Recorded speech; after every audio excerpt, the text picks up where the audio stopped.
We know that an ideal game needs the full cooperation from all those involved.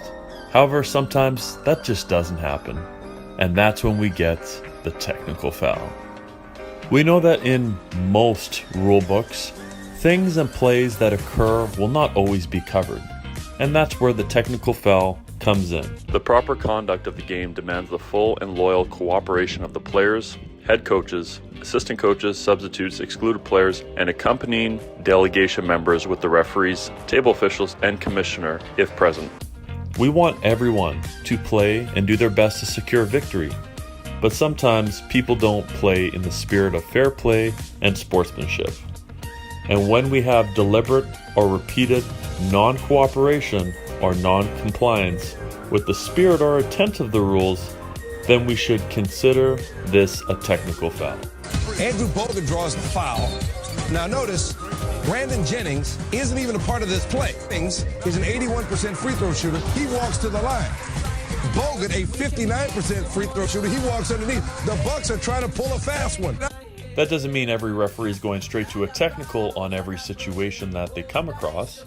Sometimes we may prevent technical fouls by just giving a warning. Hey guys, hey, I love a good dunk as much as everybody else. Make sure you don't taunt one another, okay? Thank you.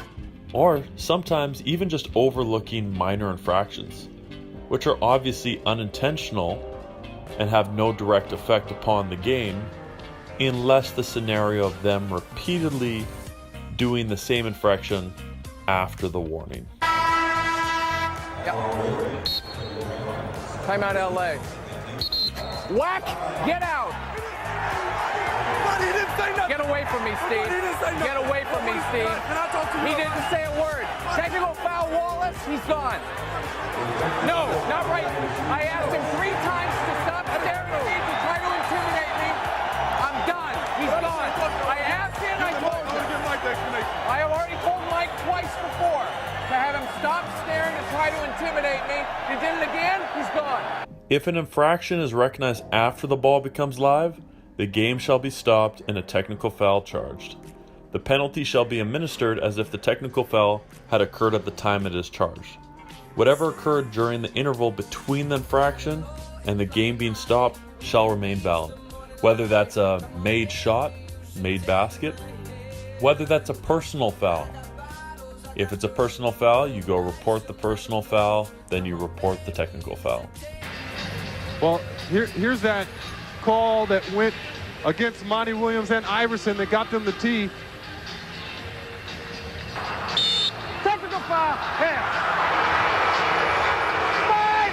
Push. Technical foul. Iverson. So our technical fouls will be divided into 2 categories, and it'll be based on the nature and severity. A Category 1 technical foul will count towards the game disqualification because this will be the category that is more severe, and the Category 2 technical fouls will not count towards the game disqualification due to them being less severe.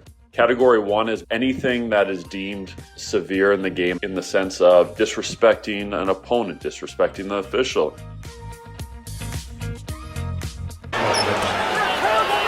Using language or gesturing.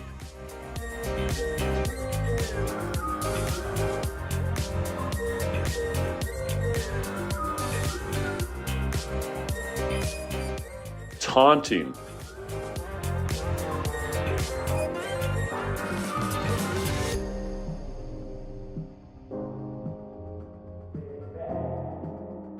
When there's a little bit of pushing after a dead ball where people are trying to provoke each other, kind of like the almost getting into a fight but pushing, excessive swinging of elbows without contact.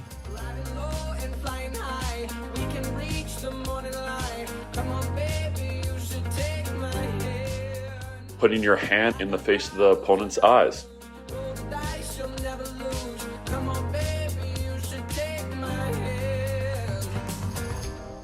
And fake being fouled. Try to fool the referee into deeming the contact to being worse than it is.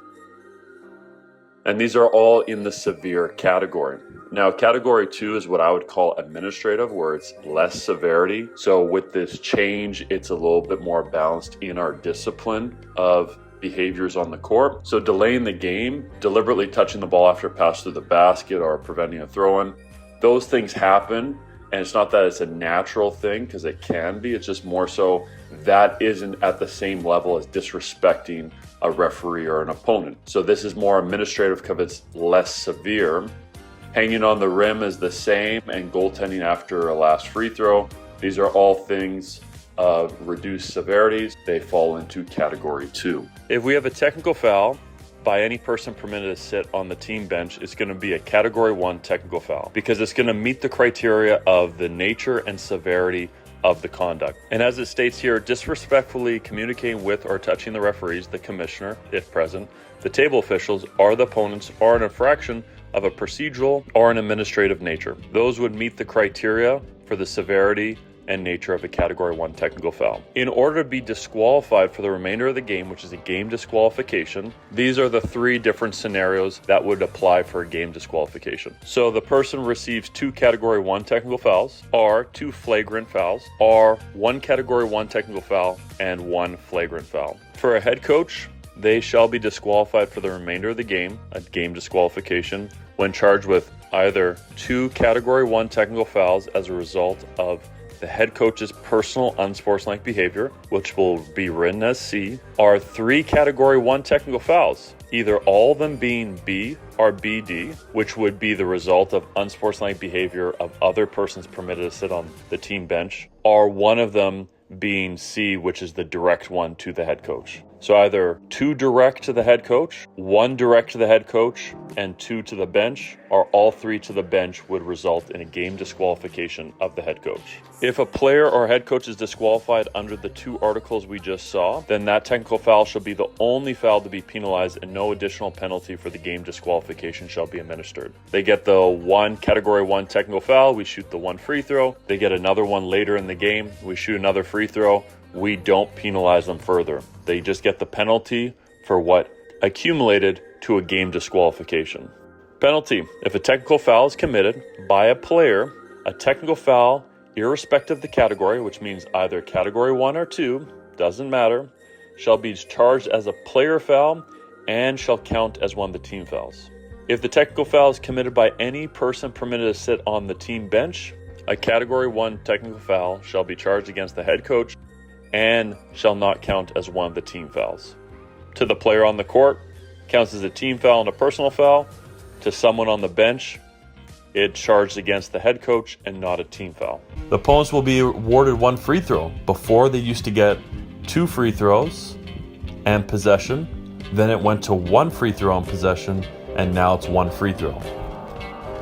In every technical foul case, you stop the game immediately, you shoot the free throw, and then you resume the game on where it was at the point of that infraction. For example, if Team A has the ball and a technical foul is given to Team A head coach, Team B shoots their technical foul, ball goes back to Team A at the point nearest to where they had it when we interrupted the game.